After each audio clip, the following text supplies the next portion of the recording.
আসসালামু আলাইকুম সুপ্রিয় দর্শক শ্রোতা, আবারও হাজির হলাম আপনাদের মাঝে। আমি হাফিজুর রহমান। সকলে নিশ্চয়ই ভালো আছেন। সকাল সকাল বেরিয়ে পড়লাম জীবন জীবিকার তাগিদে। আসলে বর্তমান যে পরিস্থিতি, এই পরিস্থিতিতে কেউই বা আমার জানা মতে অনেকেই ভালো নেই। তার মধ্যে আমি একজন অধম। আসলে চেষ্টা করছি ভালো থাকার জন্য, নিজে কিছু করার। সেই করা থেকে মনে করেন যে সকাল সকাল কর্মস্থলের উদ্দেশ্যে বেরিয়ে পড়লাম। দেখা যাক কতটুকু কী করতে পারি পরিবারের জন্য, নিজের জন্য।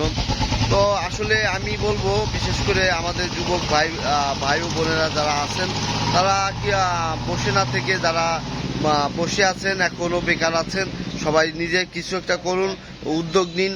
প্রয়োজনে ছোট ক্ষুদ্র ব্যবসা শুরু করুন, যে ব্যবসা থেকে মোটামুটি অন্তত পরিবারকে চালাইতে পারেন আর না পারেন, নিজে যাতে চলতে পারেন সেই ব্যবস্থা করেন। পরিবারের প্রতি নির্ভরশীল না থেকে নিজে স্বয়ংসম্পূর্ণ হওয়ার চেষ্টা করবেন। আবারও দেখা হবে অন্য কোনো জায়গায় অন্য কোনো কথা নিয়ে। সবাই ভালো থাকবেন, সুস্থ থাকবেন, নিরাপদে থাকবেন।